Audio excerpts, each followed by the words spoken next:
Zara Mwamba was the youngest billionaire in Africa, known across the continent as the Ice Queen of Aluma. She didn't just own buildings, she owned the entire skyline of Aluma City. People feared her in business meetings and whispered about her at elite parties. She never smiled, never showed weakness, and never let anyone get close.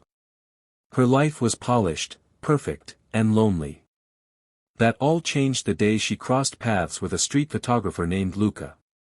Luca had no money, no fame, no connections, just a camera hanging from his neck and a warm, confident smile. While others bowed in fear or admiration, Luca looked her straight in the eye and said, "You look powerful, but tired. Let me show you how the world sees you." Zara, used to being flattered for her wealth, didn't know how to react. Something about him was different. He didn't want anything from her. Or so she thought. Day by day, she found herself opening up. They'd meet secretly in parks, in alleys, on rooftops. Places far from flashing cameras and red carpets. For the first time in her life, she laughed. Luca didn't care about her title. He saw the woman behind the billions. Zara started smiling in public, and the world took notice. The Ice Queen was melting. And nobody, especially not Zara, saw the storm that was coming next. Luca Chibuzo grew up in the rough streets of Mundo, a place where dreams often died young. He had no rich family, no fancy clothes, not even his own pair of good shoes. But what he did have was a sharp mind, a fearless heart, and a camera that captured truth. Luca wasn't just a photographer, he was a storyteller. His words could cut deeper than knives or heal like sunlight. People listened when he spoke, even if he had nothing else to offer. And when he met Zara Mwamba, the Ice Queen of Aluma, he didn't see her billions or her bodyguards. He saw her eyes, tired, lonely, and searching. Zara had everything money could buy. But no one ever asked how she felt, what made her laugh, or what kept her awake at night. Luca did. Their first conversation wasn't planned. He snapped a photo of her as she walked through a crowded art fair. She turned, ready to unleash her fury, but he just smiled and said, "That wasn't a photo of a billionaire. That was a photo of a woman trying hard not to cry." Zara froze. No one had ever spoken to her like that. Instead of apologizing, Luca kept talking. He told her stories from the slums, stories full of pain and hope. He made her laugh at silly jokes and think about things money couldn't buy. He didn't compliment her beauty, he questioned her silence. He didn't worship her like others, he teased her like an old friend. And somehow, that broke down walls she didn't know she'd built. Every time they met, Zara felt lighter. With Luca, she didn't have to be perfect. She didn't have to wear designer dresses or prove her power. He treated her like a person, not a trophy. For the first time in her life, she wasn't being owned, managed, or displayed. She was just, seen. And loved, maybe. She didn't know what to call it, but whatever it was, it felt like freedom. People began to whisper. Who was this man walking beside the Ice Queen, making her smile in public? Her board of directors hated him. The media laughed at the idea. Her friends warned her. "He's using you," they said. "He wants your money." But Zara didn't care. Because for the first time, someone touched her soul, not her status. Luca never asked for anything. No gifts, no help, no doors opened. He walked miles just to see her, sometimes with holes in his shoes. He didn't care about her wealth. He cared about her heart. And that's what made him different. That's what made Zara fall. But love like theirs was dangerous. It crossed lines, shook empires, and made people nervous. A poor man loving a rich woman. It sounded like a fairy tale or a scam. But to Zara, it felt real. She didn't see a poor man. She saw the only person who dared to challenge her loneliness, and win. She had no idea that behind his soft voice and honest eyes, Luca was hiding something else entirely. When the news first broke, the world thought it was a joke. Zara Mwamba, the billionaire ice queen of Oluma, was getting married, and not to a prince, a tech genius, or a fellow billionaire. No, she was marrying Luca Chibuzzo, a poor street photographer from the slums of Mundo. A man who once had to borrow a pair of shoes just to take her to dinner. The media exploded. Headlines screamed madness. Talk shows laughed. Memes flooded the internet. Everyone had something to say. How could the most powerful woman in Africa fall for someone with nothing? Her board of directors panicked. Investors threatened to pull out. Her friends begged her to reconsider. He's going to ruin you, they warned. You're risking everything, your brand, your empire, your legacy. But Zara didn't blink. She was used to people doubting her. She had built Oluma City from scratch when no one believed she could. And now, once again, the world didn't believe in her choice. That only made her more certain. In a surprise press event, wearing a flawless white suit and her signature icy stare, Zara announced the news herself. "I am marrying the man I love," she said, her voice calm but firm. And the world doesn't get a vote. Within minutes, the internet broke again, this time with gasps and gossip. People couldn't decide if she had lost her mind or redefined love. But Zara didn't care. She had never let public opinion rule her life, and she wasn't going to start now. Luca, standing quietly beside her, held her hand and didn't say much. He didn't need to. The way he looked at her said everything. And for a moment, even her critics went silent. The wedding was planned like a royal event, held at the top of the tallest tower in Oluma City, under golden lights and falling petals. The guest list included presidents, movie stars, and billionaires from around the globe. But Luca arrived in a simple black tuxedo, walking with quiet pride, no designer label in sight. Beside him, Zara glowed in a dress that shimmered like starlight. She didn't care about tradition or approval. She was marrying the man who had seen her when no one else did. Behind the scenes, many still whispered. Some waited for the scandal. Some hoped it would fall apart. But to the world watching, it looked like a fairy tale turned real. A poor man and a rich queen, promising forever in front of the whole planet. And maybe that's why people couldn't stop talking. Not because it was wrong, but because it was impossible to ignore. It broke every rule society had written about love, power, and class. Zara had all the money in the world, and she chose a man who had none. Luca had no last name anyone knew, but he had something most people didn't, Zara's trust. Everyone thought Zara had finally let down her guard for love. But what no one knew, not her friends, not the media, not even Luca, was that she still had one secret left. A secret that could change everything. The wedding was like a dream, flowers falling from the sky, music floating in the air, cameras flashing from every corner of the world.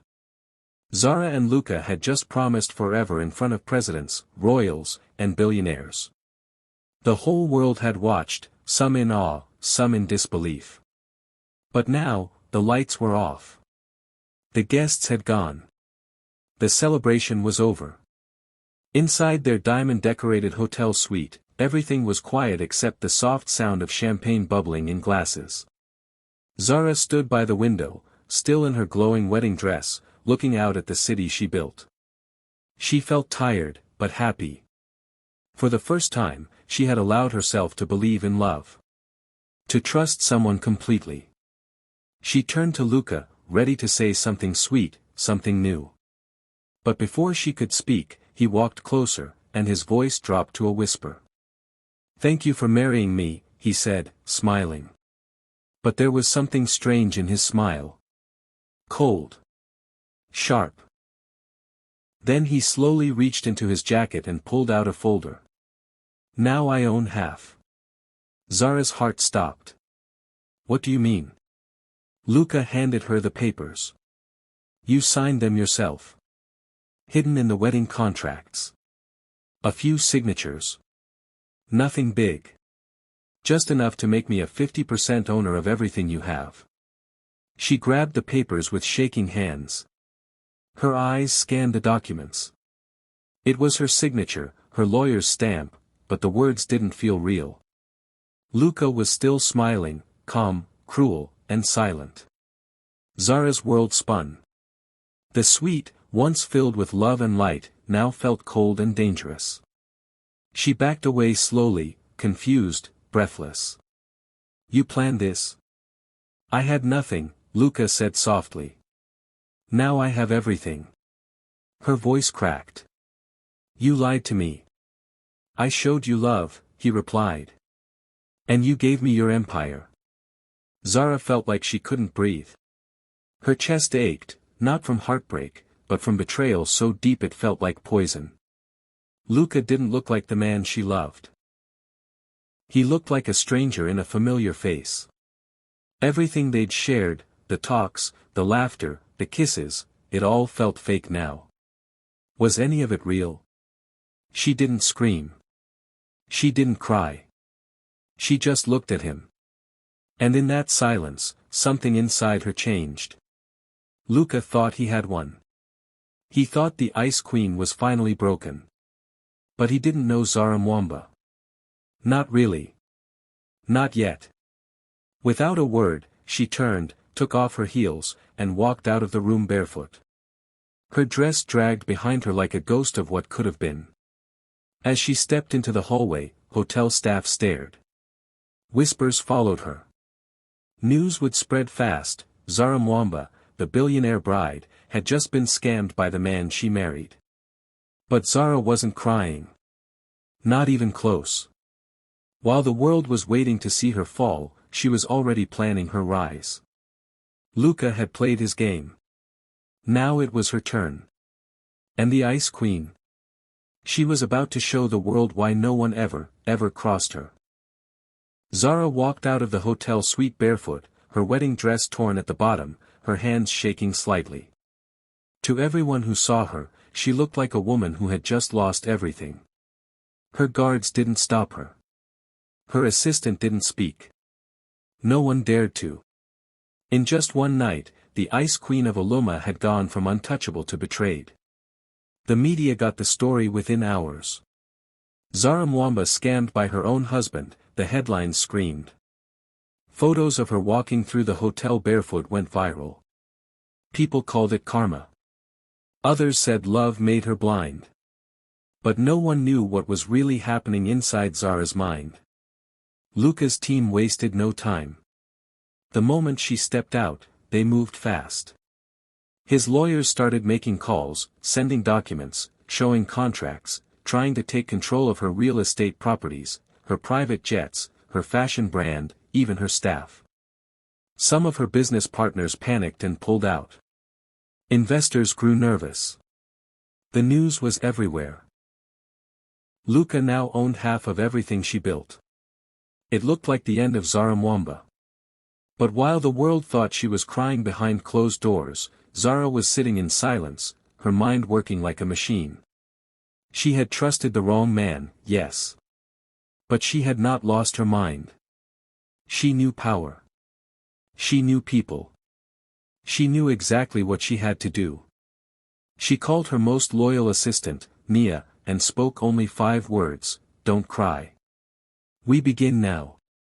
Then Zara did something no one expected, she played weak.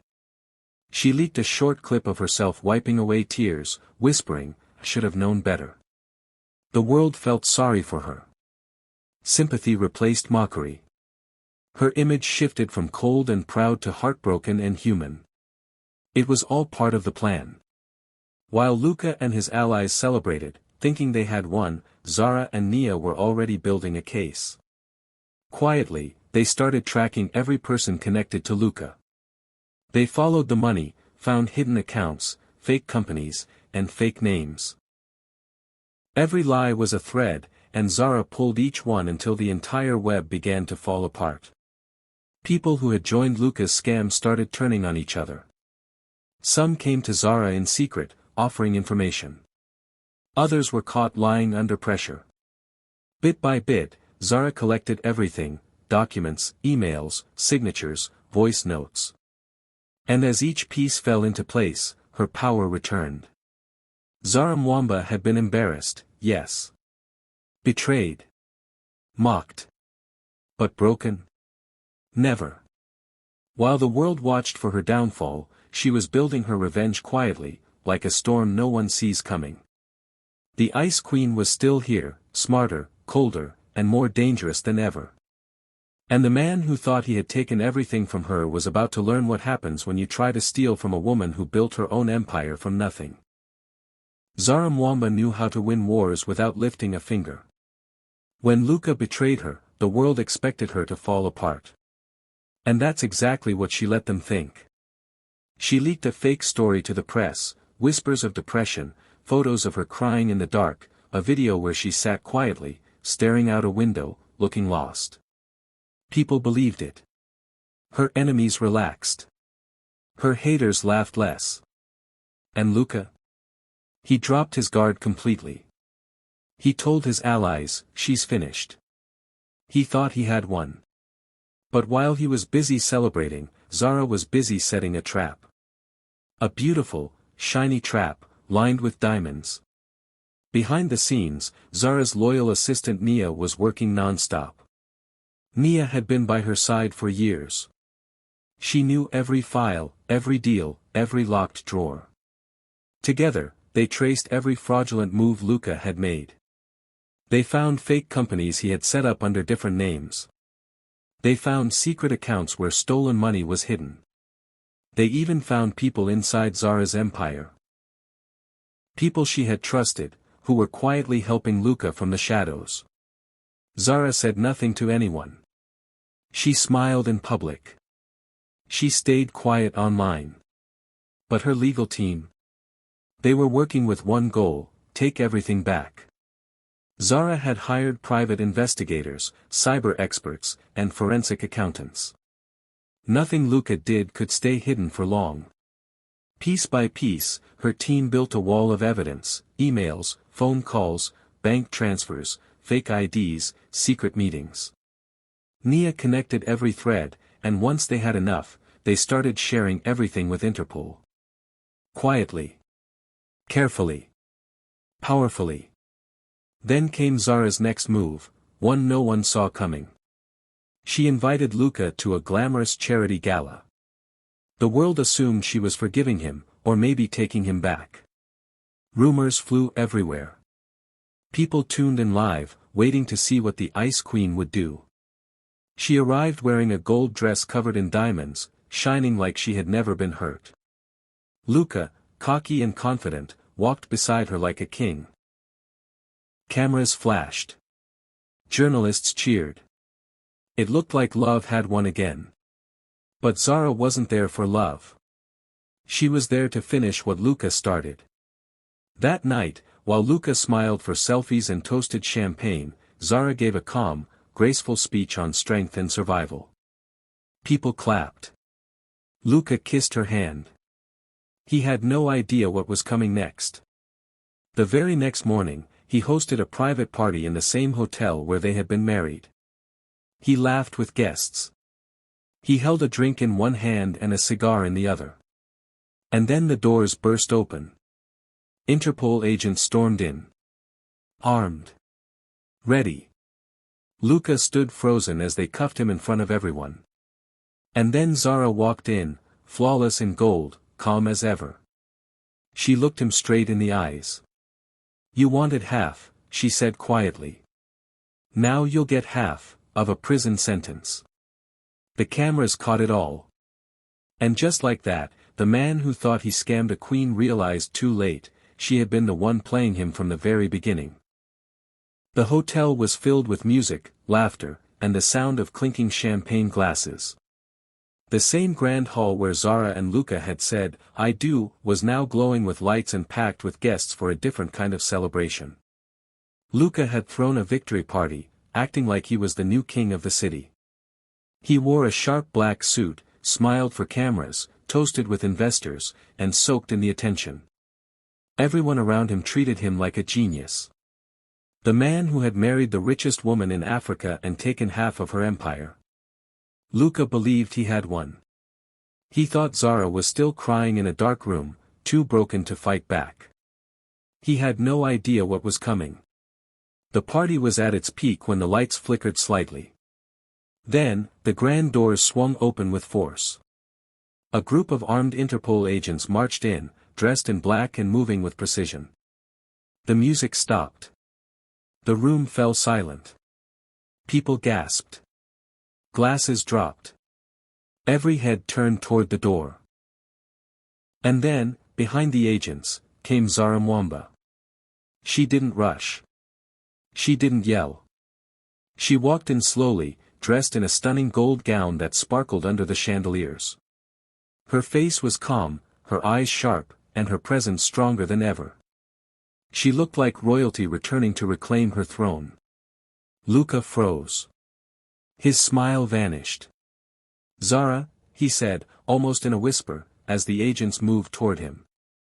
Zara stepped forward, her voice clear and cold. "You wanted half, Luca." She paused, letting the room hang on her words. Then she finished, "Now you'll get half, of a prison sentence." The entire room gasped. Before Luca could move, two agents grabbed his arms.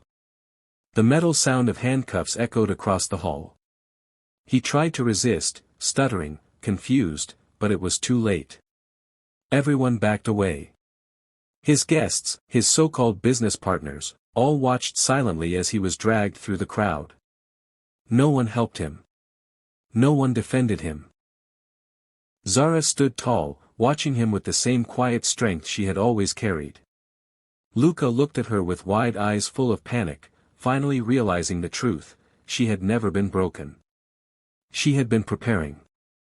Every tear she let the world see had been part of her plan. Every quiet moment had been a setup. While he danced in celebration, she had been building her case, connecting the dots, and handing everything to Interpol. Reporters outside captured the moment Luca was pushed into a black van, handcuffed, defeated, and silent. The same cameras that once adored him now showed the world his fall. The queen he thought he fooled had played him like a game. And she had won. Zara didn't stay to give interviews.